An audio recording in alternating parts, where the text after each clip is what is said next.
Bonjour et bienvenue à la critique exigeante. Donc, je m'excuse, dans la dernière vidéo j'avais dit qu'on parlait de One Punch Man, mais le dernier chapitre de Dragon Ball Super est sorti.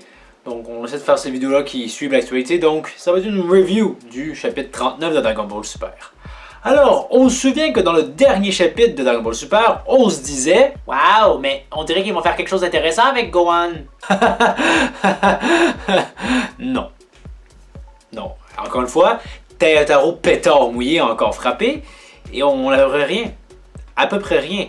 On a également l'idée que peut-être que Kefla à fond la caisse va être intéressante à voir. Et non, le combat était même pas suffisamment intéressant pour qu'on nous le montre. Hein. C'est littéralement, de ce qu'on a vu, 3 coups. Hein? Elle lui fait un enchaînement, il lui fait un enchaînement, et après coup, ellipse, et 2 coups de poing, ils sont sortis. C'est tout. On s'est juste débarrassé encore d'une seule fois. On a juste dit comme, hey Gohan, ouais, il est fort. Bon, ben bye Gohan. Je peux pas le voir à la place de juste littéralement me le montrer. Wow, Gohan, il est vraiment... arrêtez là, je veux le voir. Purée de Jésus de merde. Et également aussi, avant même qu'on les voit, tous les deux épuisés l'un face à l'autre, on a juste Shempa qui semble déjà découragé en se disant, bon ben ça y est, hein, mon univers a perdu. Et après coup, t'as quelqu'un qui fait comme, ouais, j'ai perdu. Tu peux pas attendre d'avoir perdu avant de dire ça. Et après ça, ils sortent. Et après coup, bon ben, on passe à autre chose, on passe à la suite. À quel point, pourquoi c'était là si on n'a pas envie de donner de l'amour? Pourquoi est-ce qu'on a fait sortir Gohan à la fin du dernier chapitre en faisant croire que, pour finalement ne rien faire avec? C'est le manga tout craché. À quel point c'est que des pétards mouillés encore et encore. Purée de merde. Ensuite, la suite n'est pas non plus super exaltante. C'est-à-dire, qu'est-ce qu'on a? Hein, c'est Goku qui, pour apprendre Ultra Instinct, on l'a fait régresser encore une fois. Goku qui est complètement con. Hein? Il faut que j'ai plus de puissance. Puissance! Et il faut qu'on ait les Tortues Géniales qui lui disent dis-moi, t'es vraiment rendu une sale merde, hein? On glorifie encore plus Tortue Géniale qu'il était dans l'animé. Hein? Il apprend une prémisse, un semblant d'Ultra Instinct et réussit à surprendre Jiren. Réussit à éviter des coups de Jiren. Putain que c'est con. Putain que c'est con. Encore une fois, hein, le gros problème avec ça, c'est de dire que si Tortue Géniale est aussi balèze, qu'est-ce qu'il foutait contre Raditz? Qu'est-ce qu'il foutait quand on se battait contre Vegeta et Nappa? Qu'est-ce qu'il foutait tout le temps en fait? Hein, même pas tenter de justifier comment ça se fait que maintenant il est à ce niveau-là, non. Et le problème c'est que ça se justifie jamais. Hein, il avait déjà prise de conscience contre Cell, mais s'il avait commencé à s'entraîner à ce moment-là, qu'est-ce qu'il foutait durant l'arc-bout? Hein? Qu'est-ce qu'il foutait durant tout le temps avant? Hein? Ramener Tortue Géniale de cette façon-là, ça marche pas. Tout simplement, une cohérence, c'est super contre-intuitif. Et pour y arriver, en plus, tu fais que Goku est assez débile. Et c'est bien, oui, que ça soulève l'idée que c'est des apprentissages déjà vus. Dans le passé, il va mettre Karin, Kaio, Popo, etc. Mais le problème, c'est que on a également vu un peu l'inverse. Hein? Gohan contre Cell, Super Saiyan 2, qu'est-ce que c'est? Hein? C'est un boost de puissance. Hein? C'est pas Gohan qui a compris les bases du combat finalement, etc. Non. Donc, nous faire croire que tout le manga culminait vers ça. Surtout que l'Ultra Instinct que Goku nous sort, ben... c'est pas extraordinaire, là. Il esquive un coup, et après coup, tu dis, ah, peut-être quelqu'un. Non, encore une fois, on n'a pas le temps.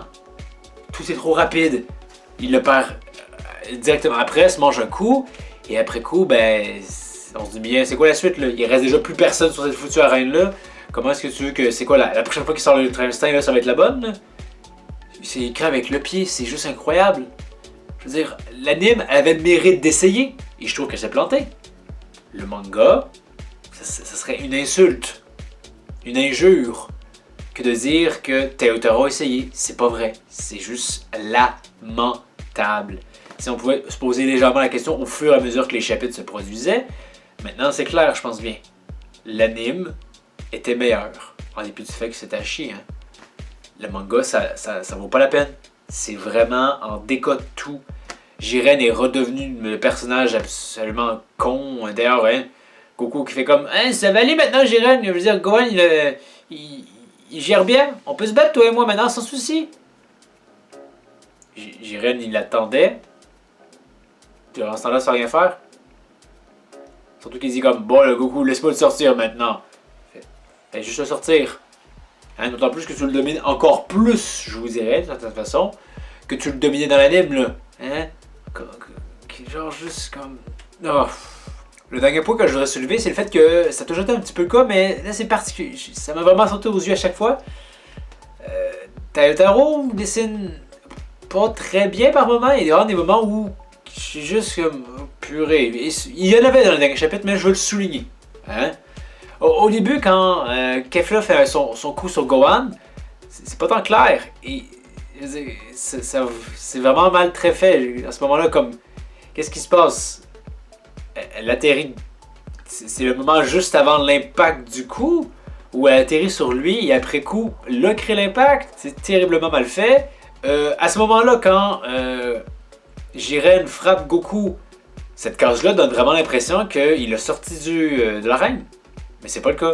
Or, la case semble vraiment, mais vraiment donner cette impression-là.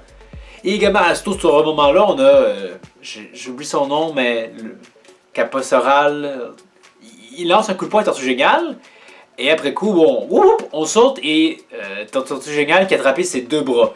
Et je la connais, hein, c'est une référence à quand Tortue Géniale attrape les deux bras de Tenshin Han. Clair et net, c'est une référence à ça. Le problème, c'est que dans la page précédente, le mec, il attaque avec un coup de poing. Un seul. Donc, il peut être très surpris, effectivement. Mais qu'est-ce qui se passe? Finalement, j'attaquais avec mes deux coups de poing. Vraiment, c'était pas très fluide, pas très bien. La mise en scène n'est pas là, pas à la hauteur. Donc vraiment, il est temps qu'il en finisse cet arc-là, parce que c'est déjà Rocher de la mort qui est dessus. Je veux dire, le bateau a déjà coulé. On s'en fout maintenant. Il n'y a plus rien à faire. Pour sauver les meubles, c'est mort. Passons à autre chose. Même si, je sais pas, hein, peut-être que finalement, il va redevenir le Taro de l'Arc le Black, c'est-à-dire qu'il a à cœur son œuvre, parce qu'ici, c'est pas le cas. Là. C'est juste, c'est dégueulasse. Purée. Mais bon, hein, vous, qu'en avez-vous pensé de ce chapitre? Est-ce que Tortue Géniale qui apprend l'Ultra Instinct, que les prémices de l'Ultra Instinct, ça va? Est-ce que le fait que Gohan s'était torché, ça va? Je vois mal comment on peut vraiment défendre ce chapitre-là. Donc, faites-moi en part dans les commentaires. Hein. Merci d'avoir regardé. Et pardonnez par si vous pouvez avoir des petits bruits ici et là. J'ai laissé une fenêtre ouverte, je n'aurais pas dû.